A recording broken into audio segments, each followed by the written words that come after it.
Aujourd'hui, c'est une grande étape qui nous attend. 500 km entre Kananock et Québec. Alors vous voyez les deux ponts, là il y en a un qui est très vieux, le pont en fer où on voit un train qui passe dessus. Ça c'est un pont qu'on appelle cantilever, c'est-à-dire qu'il y a deux extrémités fixes et le milieu qui est tout simplement boulonné. Alors là, lui il a une histoire assez spéciale, car lorsqu'ils l'ont construit au début du siècle, c'est les Amérindiens qui travaillaient dessus. Qui travaillaient dessus et puis qui le boulonnaient, mais je pense qu'ils avaient un peu trop goûté la gnôle. Et quand ils l'ont inauguré, eh bien, le premier train qui est passé est tombé à l'eau.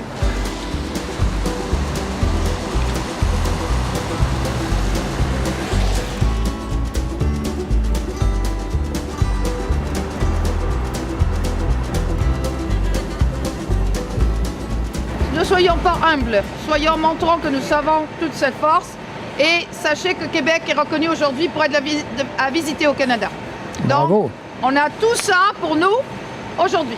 Alors, le Château Frontenac a été construit en 1893 par une compagnie canadienne qui existe toujours aujourd'hui. Donc vous savez que l'hôtel a 125 ans cette année. La tour principale que vous voyez au centre a été construite plus tard, dans les années 1920. Et on ajoutera une nouvelle partie dans les années 1990 derrière la tour principale. Donc c'est pourquoi l'hôtel a différentes architectures. Mais si on regarde bien, il y a l'influence du Château de la Loire, qui est la première influence. Nous allons commencer notre visite par le Vieux-Québec. Accessible par le funiculaire ou l'escalier casse-cou, le quartier Petit Champlain est reconnu comme étant la plus ancienne artère commerciale d'Amérique du Nord. La place Royale est l'un des plus éloquents témoignages des origines françaises du Québec. Elle tient son nom du roi Soleil, Louis XIV. Un buste lui est dédié au centre de la place. L'église Notre-Dame des Victoires, construite sur les vestiges de la maison de Samuel de Champlain, elle est au cœur de cette place royale. Ce gigantesque trompe-l'œil de 420 mètres carrés a été inauguré le 17 octobre 1999, à l'occasion d'une grande fête populaire à Québec. Comment fait-on pour peindre ces œuvres? En 9 semaines, il n'y avait que 6 artistes, mesdames et messieurs. Il y a 2 secrets que je peux vous révéler, c'est inclus dans le prix si vous voulez savoir.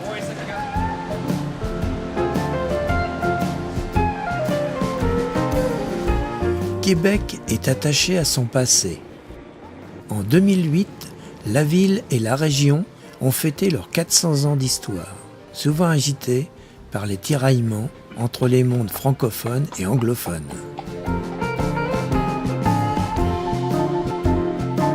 Située près du fort Saint-Louis, la place d'Armes était un ancien champ de manœuvre et de défilé militaire.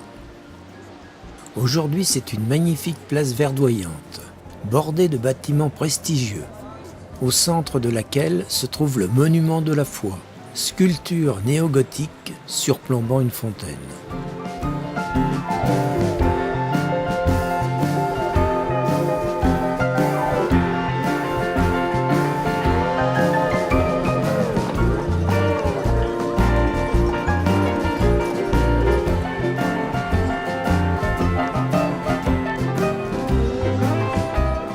On identifie officiellement la place de l'Hôtel de Ville, la place publique située face à l'Hôtel de Ville, dont l'inauguration officielle a eu lieu en 1896 et construite sur l'emplacement de l'ancien collège des Jésuites.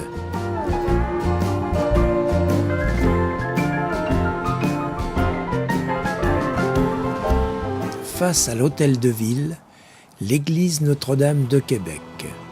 Elle est une basilique cathédrale qui a le statut primatial, église mère d'un primat de l'Église catholique du Canada, en l'occurrence l'archevêque de Québec. La pièce maîtresse du décor intérieur demeure l'imposant baldaquin qui surplombe le chœur, recouvert de feuilles d'or et soutenu par une série d'anges sculptés.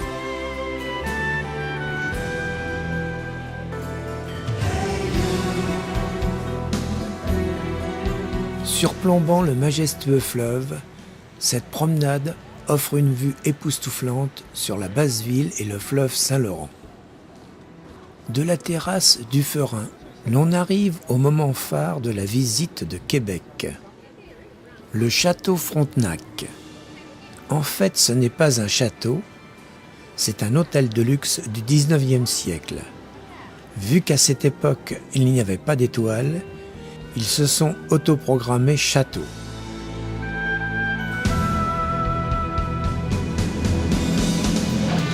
La ville de Québec a décidé en 1898 d'élever un monument à la gloire de son illustre fondateur, Samuel Champlain.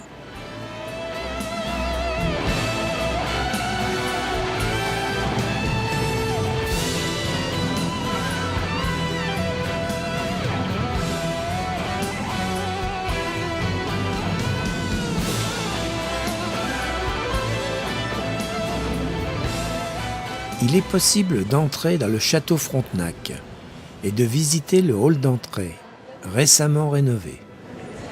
Bonjour mesdames.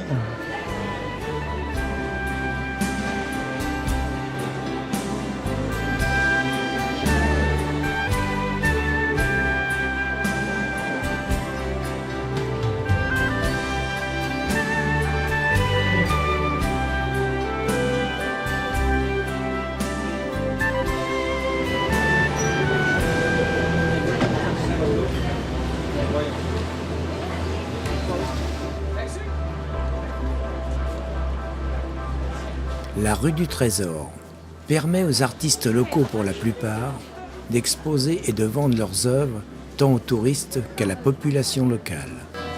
J'ai creusé les 3 dimensions de l'instrument et j'ai peint. Alors, je taille ce polymère pour insérer la bronze du cuir et les deux vont s'imprimer en un passage. Très très joli.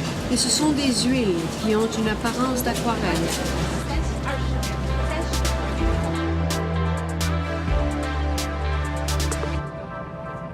Situé sur les plaines d'Abraham, dans le jardin des champs de bataille, le jardin Jeanne d'Arc.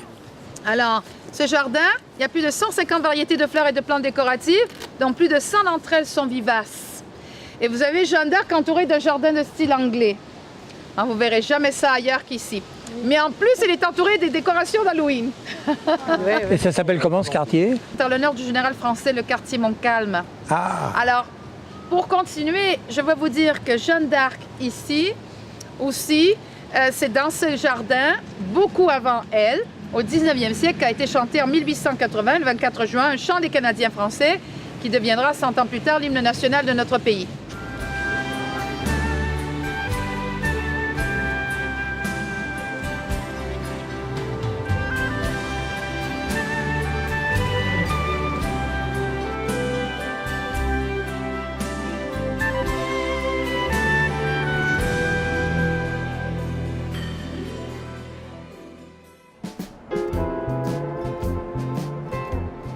De la ville de Québec, 15 km, et nous voici au parc de la chute de Montmorency.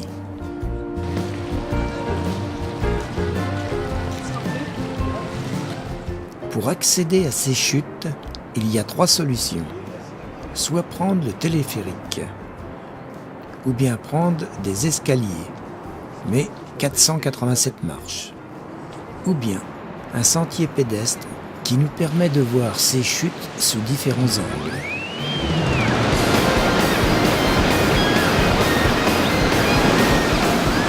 Un pont suspendu, offrant un point de vue spectaculaire, relie les 2 côtés du parc.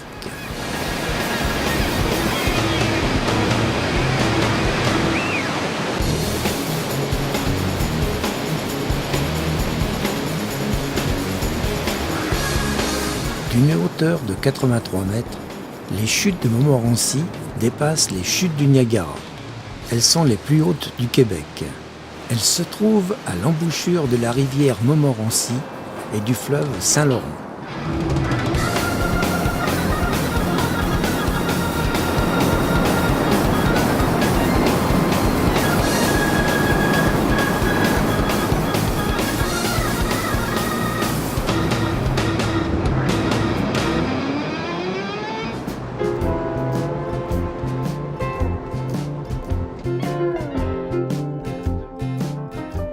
15 minutes du centre-ville, face à la chute de Montmorency, l'île d'Orléans est un endroit au riche patrimoine touristique, culturel et historique.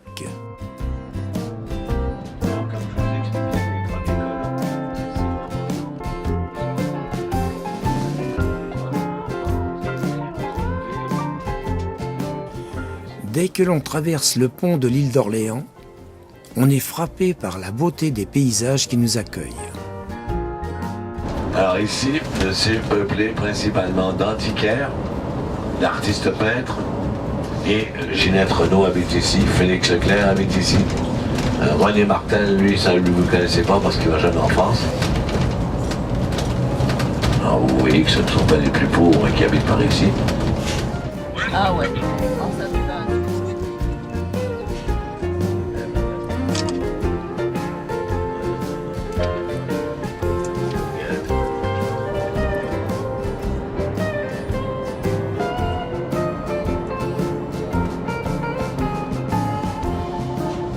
Aujourd'hui, cette petite île de 190 km² compte environ 7000 habitants, répartis en 6 villages.